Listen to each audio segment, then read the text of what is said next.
열린 시장 레이싱 시간입니다. 개장 전 투자클럽 전문가, 객장 전문가들이 보고 있는 그 종목군들 화면을 통해서 확인을 해봤는데요. 오늘 이 바이오 쪽도 많이 좀 보이고요. 내추럴 엔토텍이나 뭐 바이넥스, 마크로젠 이런 종목군들도 추천이 좀 많이 됐고, 그리고 소프트웨어 관련된 그 종목군들, 엔데스테크나 이 뭐 컴투스 같은 게임주도 있었고요. 그리고 전체적으로 본다면 IT 계열의 부품주들도 좀 모였는데요. 자, 그러면 특징을 한번 정리를 해보도록 하겠습니다. 자, 먼저 시장 비중부터 확인을 해보죠. 자, 코스피와 코스닥의 비중, 코스닥 쪽으로 쏠림 현상을 보였습니다. 71% 비중이고 코스피는 29% 비중으로 나타나고 있습니다. 업종상은 어떻게 나타났을까요? 제조업체들 좀 많이 추천이 됐고 IT 소프트웨어 쪽에 18%, 기계가 12%, 사업 서비스가 12% 비중으로 나타났습니다. 자, 그러면 이 중에서 명예전당 관심주부터 자세히 이야기 들어보도록 하겠습니다. 이재호 전문가와 함께합니다. 전문가님 안녕하세요. 네, 안녕하십니까, 이재호입니다. 네, 오늘의 종목은 알톤 스포츠입니다. 자, 이 종목 주목하시는 이유부터 들려주시죠. 네, 알톤 스포츠가 자전거 생산 업체라는 것은 다들 잘 아실 겁니다.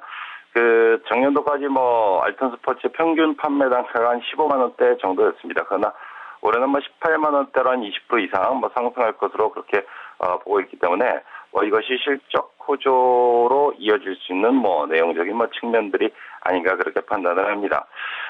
결국 이제 알톤 스포츠가 이제 단기적인 실적이 아니라 앞으로도 계속 실적과 성장을 이어간다고 하면 주가 자체는 계속적으로 이제 재평가가 이루어질 수 있는 가능성이 높은데, 올해는 어쨌든 자전거 판매량가 상승, 그리고 내년 같은 경우는 전기 자전거가 판매가 상당히 좀 많이 될 것으로 기대가 되고 있기 때문에 이런 부분들이 실적 성장을 이끌 것으로 그렇게 판단을 하고 있습니다. 결국 이제 전체 전기 자전거를 비롯한 환경의 문제가 계속적으로 되고 있고, 경기가 글로벌 경기는 여전히 침체 상태이기 때문에 좀 이제 연료가 들어가지 않는 자전거, 전기 자전거 쪽에 대한 어떤 관심들은 지속적으로 증대가 될 것으로 그렇게 보고 있고요. 또한 이제 알톤 스포츠가 이제 국내 부분에서 한정적으로만 영업을 진행한다라고 하면 이거는 상승 탄력이 굉장히 제한적으로 진행될 수가 있을 겁니다. 국내 쪽도 삼천리 자전거라는 업체에 딱 막혀서 이권에 머물러 있기 때문에 국내 쪽까지는 안 되고 해외 쪽으로 진출을 해 나가야 되는데, 올해 초에 이제 GS 글로벌과 제휴를 했죠. 네. 그래서 사실은 알톤 스포츠가 독자적으로 아무리 품질이 좋다 하더라도 해외 판로를 개척하는 데는 약간 중소형주이기 때문에 좀 한계가 있었습니다. 그러나 GS 글로벌과 같은 경험이 많은 업체와 제휴로 인해서 해외 진출을 본격화하고 있다.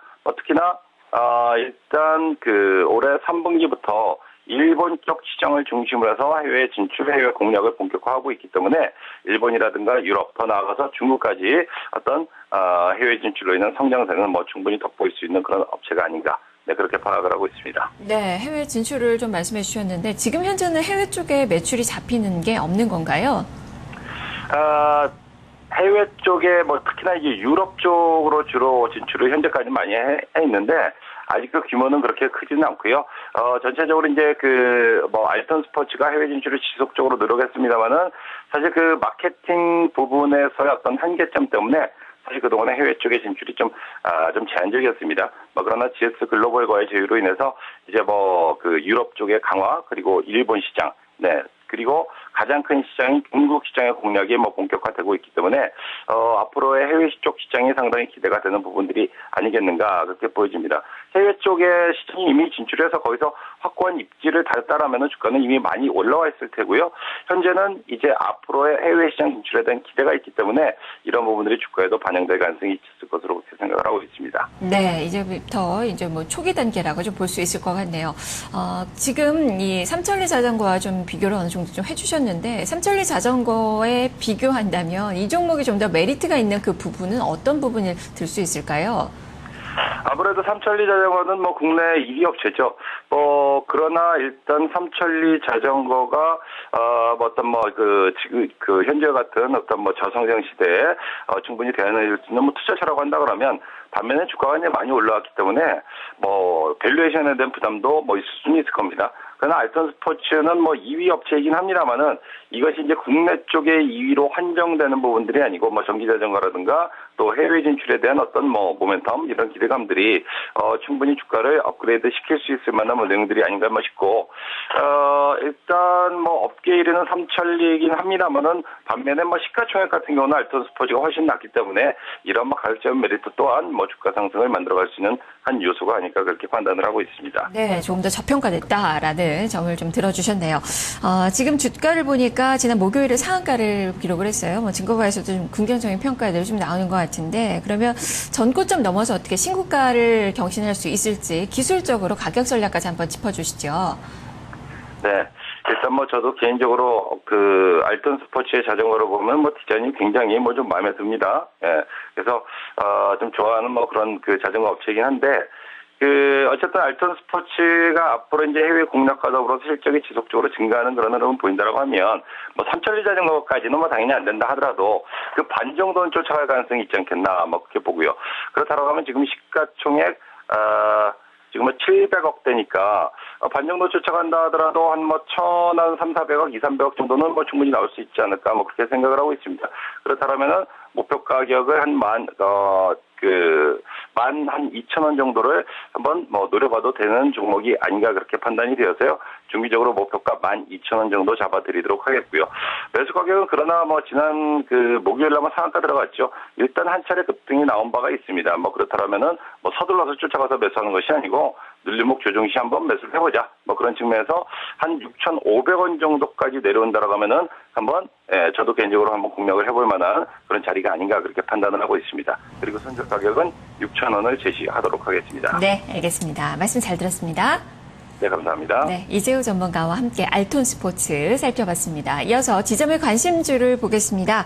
신한금융투자 삼성역 지점으로 가보죠. 안동균 차장입니다. 차장님 안녕하세요. 네, 안녕하십니까. 네, 오늘의 종목은 삼성정밀화학이네요. 자, 이 종목 주목하시는 그 이유 설명을 해주시죠. 네, 투자 포인트를 좀 말씀드리면 국내 건설 경기, 그다음 조선 경기 회복을 바탕으로 한 그 이 회사의 주력 이제 상품이죠. 그 에피클로로하이드린이라는 그 에폭시 수지의 어떤 주 원료입니다.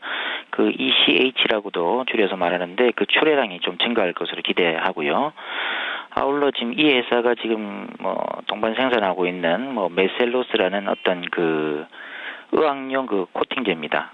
그런 것들도 있고, 그 다음에 애니코트라는 것도 있는데, 애니코트는 이제 그 석고나 시멘트에 들어가는 이제 첨가제인데요. 이런 것들이 이제 점차적으로 좀 회복세에 있다. 이런 것들을 좀 투자 포인트로 좀 생각해 볼 필요가 있겠습니다. 특히나 또 하반기에는 이제 양극할 물질이 이제 본격적으로 양산이 되는데, 이 양극할 물질 같은 경우는 2차 전지의 어떤 재료로 이제 사용되기 때문에 아무래도 이런 이제 2차 전지 재료가 계속적으로 이제 본격화된다면 전반적으로 좀 주가에 어떤 긍정적인 영향으로 작용을 할 것이다라는 점에서 좀 삼성정밀화학을 추천해드리겠습니다. 네, 실적을 좀 본다면 또 어닝 시즌이니까요.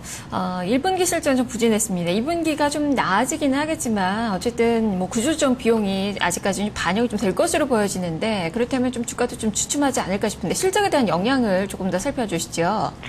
예, 말씀드린 대로 어떤 국내 건설 경기가 뭐 작년부터 계속 조금씩 좋아질 것이다라고 했지만 여전히 뭐 제자리 걸음을 하고 있었기 때문에 아무래도 건설 경기나 조선 경기의 영향을 상당히 좀 많이 받은 것으로 예상이 됩니다. 하지만 최근에 그 일부 그 투자 자산을 좀 매각을 했기 때문에 한 2천억 정도의 현금을 확보하고 있는 상태입니다.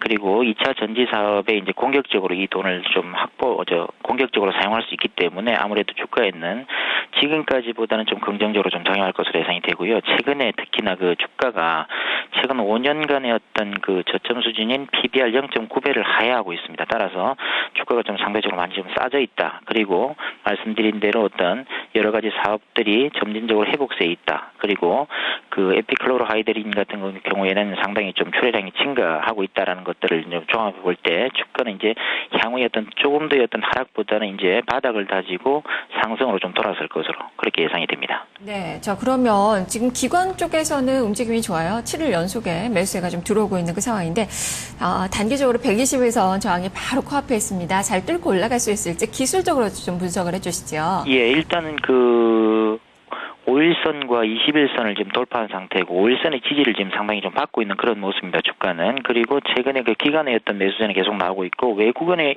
어떤 매수세도 뭐 그렇게 나빠 보이지는 않습니다. 하루 정도 매도가 나왔습니다만 점진적으로 매수 쪽으로 지금 돌아서고 있는 그런 모습이고 아무래도 이제 5일선과 21선이 우상향으로 좀 틀어있는 상태입니다. 21선의 어떤 저항을 생각해 볼 수는 있겠지만 아무래도 저쯤에서 일단은 한 번 정도 눌려준다면 거기가 바로 이제 그 매수 관점으로 좀 봐야 되지 않겠나 이런 생각입니다. 따라서 4만 원대까지는 계속적으로 매수 관점으로 보실 수가 있겠습니다. 21선이 놓여 있는 자리죠. 따라서 5일선과 그 21선이 놓여 있는 4만 1,000원에서 4만 원 정도까지는 계속적으로 분할해서 매수 관점으로 좀 접근해 보시고요. 목표가는 이제 5만 원 정도까지 좀 내다보고 있습니다. 왜냐하면 5만 원대가 아무래도 그 지난 그 작년 한 중반기 정도까지 어떤 가격대이기 때문에 거기까지는 다시 한번 재차 상승할 것으로 예상이 됩니다. 물론 4만 5천 원대의 저항이 있습니다만 역시 121선의 어떤 저항을 돌파하는 모습처럼 4만 5천 원대도 어느 정도의 그 기간 조정을 보이는 재차 상승할 것으로 예상이 됩니다. 따라서 요약을 해드리면 매수는 한 4만 원대 부근에서 매수하시고 목표가는 5만 원 그리고 손절가는 최근에 어떤 바닥을 딛고 일어섰던 모습인 그 3만 7천 원대가 붕괴되면 손절하는 것으로 전체적인 전략을 제시하겠습니다. 네, 눌림 몫의 매수 전략을 제시해 주셨네요. 말씀 잘 들었습니다. 네, 감사합니다. 네, 안동균 차장의 삼성정밀화학 살펴봤습니다. 두 종목 다시 한번 가격으로 정리를 해보겠습니다. 먼저 지점의 관심주 삼성정밀화학입니다. 목표 주가 5만 원, 손절 가격 3만 7천 원으로 제시가 됐습니다. 앞서 점검해봤던 명예전당 관심주는 알톤스포츠인데요. 목표 주가 12,000원, 손절 가격 6천 원으로 제시가 됐습니다. 열린 시장 레이싱이었습니다.